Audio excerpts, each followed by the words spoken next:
Hi, welcome to ImpulsaMéxico, the podcast where we explore the opportunities positioned in Mexico as a key player in the global economy. Why are majors companies choosing to invest here? What challenges do we face in an era of rising protectionism and global competition? In this episode, we'll dive into the shifting landscape of international trade, the nearshoring boom, and the role Mexico must play in this transformation. Get ready to discover how the decisions we make today can shape a more prosperous tomorrow. This is ImpulsaMéxico, where vision meets action and growth begins. So we are going to talk about Mexico as an investment destination. In 2024, Mexico became the United States' top trading partner, surpassing China. We exported over $505 billion, mainly in automobiles, electronics, and machinery. Meanwhile, Europe launched the Green Deal industrial plan to decarbonize its industry.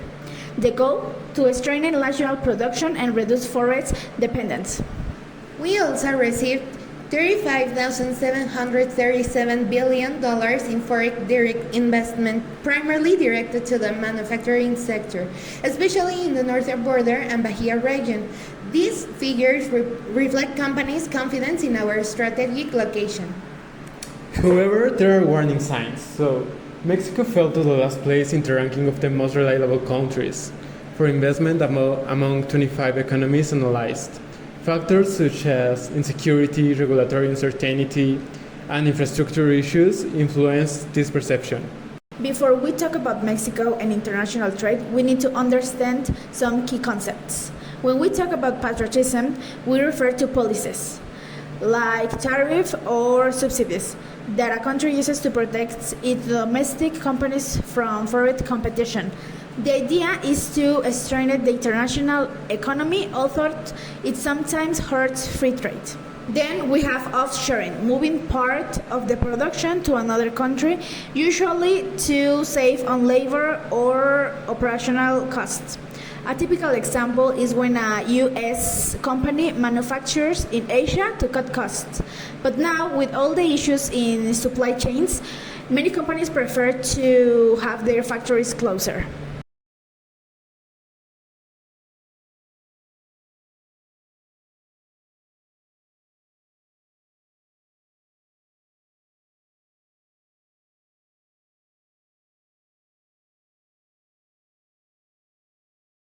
Now let's talk about subsidies. Do you know what subsidies are? Subsidies are financial aids that government gives to certain products or industries, this to make them more competitive. Although this can impact negatively in some other products that doesn't have the same support.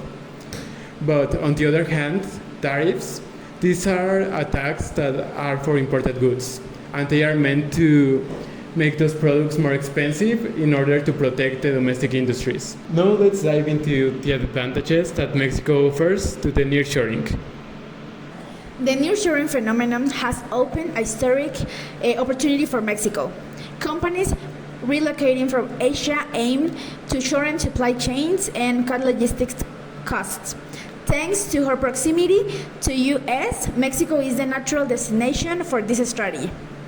We also have the USMCA, which guarantees preferential access to North American markets. Plus, we also have a wide network to over 50 countries. This makes it easier to export products to Europe, Asia, and Latin America. Also, nearshoring is already attracting new investments in sectors like auto parts, medical service, and semiconductors. However, there are challenges.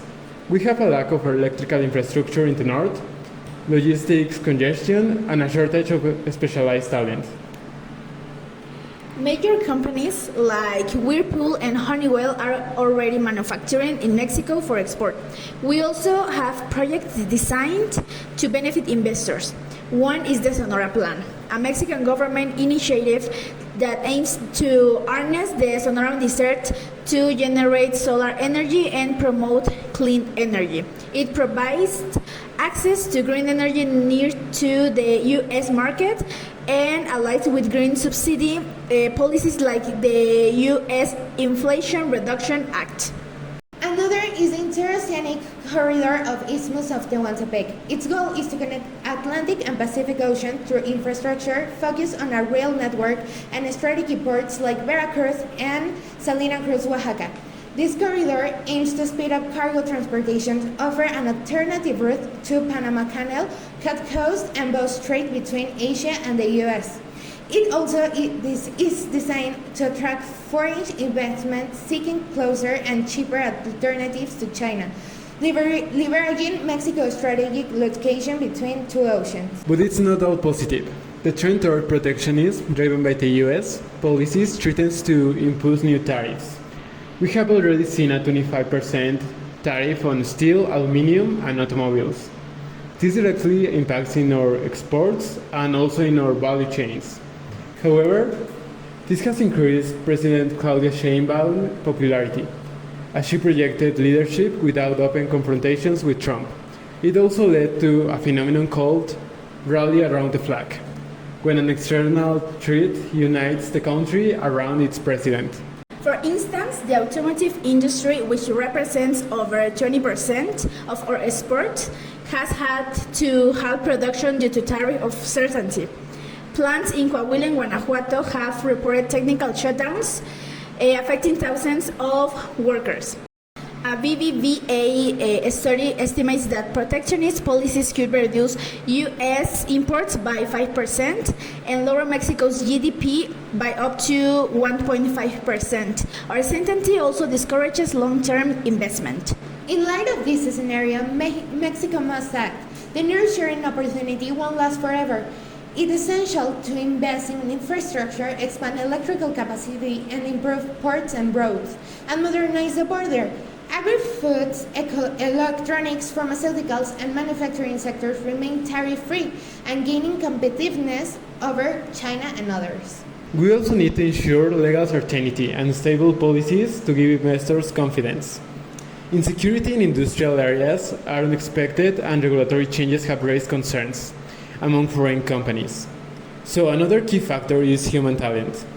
We need to really strengthen technical and professional education to meet the demand on technicians, engineers, and also specialists required by the Industry 4.0. But I think that another point that it's so important to talk about is, why does all this matter if I'm not an investor? If prices rise faster than wages, your money doesn't go as far. If exporting companies lose income, they may cut jobs. If the economy becomes unstable, getting a loan will be more expensive. So in general, all of these affects your wallet, your job, and your decisions. In conclusion, Mexico has everything it needs to become a regional leader: a strategic location, trade agreements, skilled labor, but it must tackle key challenges to seize this opportunity. Mexico's economic future depends on us, on the decisions that we make today. So we invite investors to trust in our country, and we urge authorities to create the conditions necessary to attract and retain investment. My call to action is that together we can build a more competitive, attractive, and prosperous Mexico for the world. Thanks for watching, like, and subscribe.